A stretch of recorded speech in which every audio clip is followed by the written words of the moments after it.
I think there was a bit of I was at the edge of the cliff for a while there.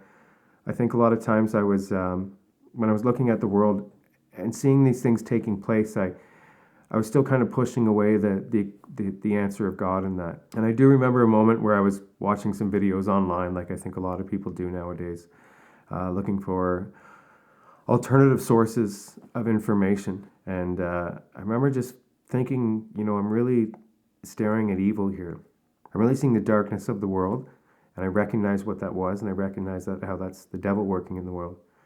And I really remember at a moment there being like, I gotta find God. I need Him in my life to protect me from what I'm seeing going on here, and because it was really undeniable to me, without not fully coming to God, but realizing that the evil that exists in the world and the reasons that it does exist and it's happening, and what's behind it.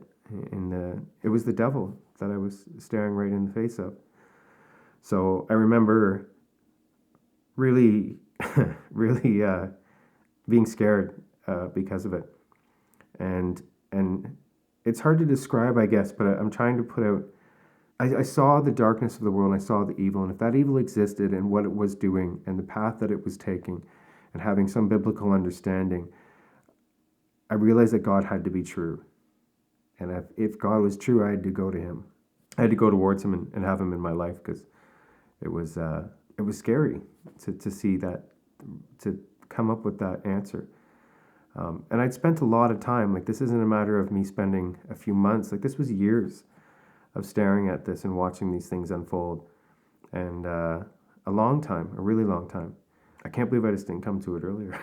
you know, when I think about how all the things that I exposed myself to and watching, and we live in an age where you can see a lot of things that are going on in the world, and you start to get an eye for it and realizing kind of things that are fake or things that are real, and things that are put out for different reasons, and you see an agenda that's taking place. I guess that's really a good word to say for it. There was an agenda that I saw, and it wasn't a good agenda.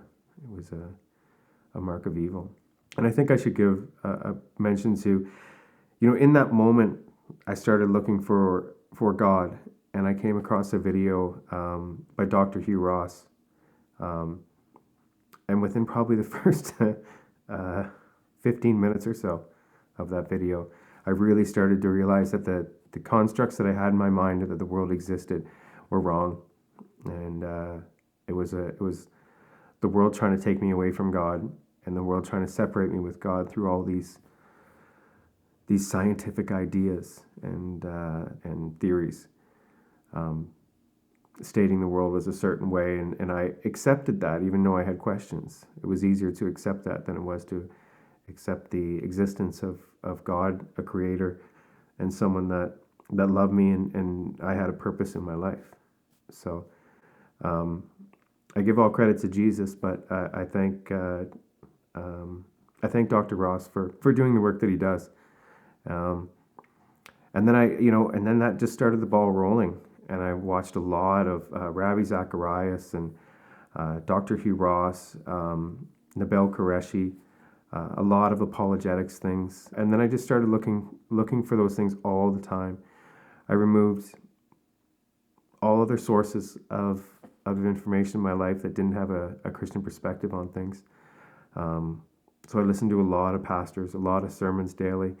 I probably spend an average of 3-4 hours a day listening to sermons and Bible studies. And if someone has a Christian perspective, I'm interested in listening to it. So I spend a lot of time doing that. I don't listen to the radio anymore.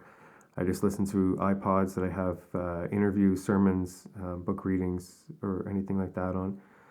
Um, I do have one thing in my life that I can claim is from this world, and I still watch a lot of hockey.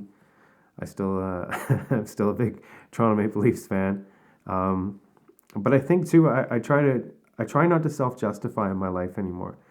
But I realize too that I have a lot of friends in my life that are atheist and agnostic and spiritual, um, and one of the only ways that I can kind of still connect with them is having that connection through hockey, where I'll go watch games with them, and we can talk about who's getting traded, who's playing well, are we in the playoffs, and all sorts of things like that.